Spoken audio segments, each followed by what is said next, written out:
What do you make of the Cam news in New England? Well, I'm confused about a lot of it, but there is one aspect of it that requires no confusion or thought. If you are vaccinated, you can leave town and not be tested every single day. That's one of the perks of being vaccinated, and players are going to learn after the third preseason game. They've got a mini bye coming up in what would have been week 4 of the preseason.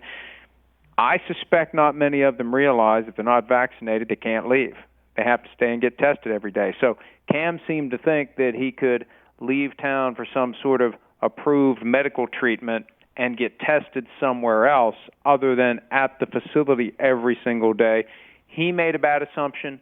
The team, which typically doesn't make bad assumptions, possibly didn't realize what was going on. We still aren't at the bottom of the rabbit hole, but the bottom line is because he was unvaccinated, because he left town, because he didn't have an appropriate and approved test, he's knocked out for 5 days, and now Mac Jones has the opportunity that I thought wouldn't come until week 1, week 2, week 3, an injury, a poor performance, whatever, opens the door for Mac Jones to steal the job and never look back.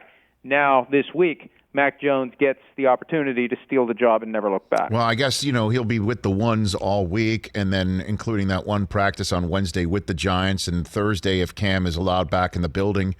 At that point in time, maybe Cam gets back in, and it really just depends on what Bill is going to think. And the question has to be, does this become part of the actual evaluation? And I know sports fans, a certain part of this country doesn't want to hear this conversation because they see it all the time. They live it.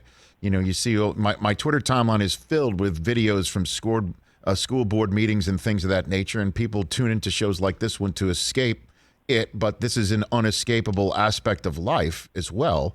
Do you think that we're going to see talent evaluations based on who's vaccinated and who is not? Oh, absolutely, Rich. I mean, look, anybody who doesn't think this is an integral part of the 2021 NFL experience is setting themselves up to wonder, why in the hell did this guy not play today? Why is that coach not on the sidelines? These are things that we have to understand to fully appreciate what we can expect. And the guys who aren't vaccinated, the players who aren't vaccinated, they are tested every single day with this MESA PCR test that basically is done outside the facility. I envision like an airlock where you go in, you have the test. If it's negative, you can continue into the facility. If it's positive, you're out for at least 10 days. That's if you're unvaccinated. If you're vaccinated, you get tested once every 2 weeks. And it isn't going to be on game day. And it's not going to be the day before game day. These teams aren't going to be stupid and say, hey, let's go test all of our vaccinated players the day of a game and potentially have them knocked out for this game. So if you're vaccinated, you're good to go. If you're unvaccinated, you're going to be tested every single day. If you have close contact with someone who's positive, you're automatically out 5 days. If you have close contact and you're vaccinated, you're not knocked out at all.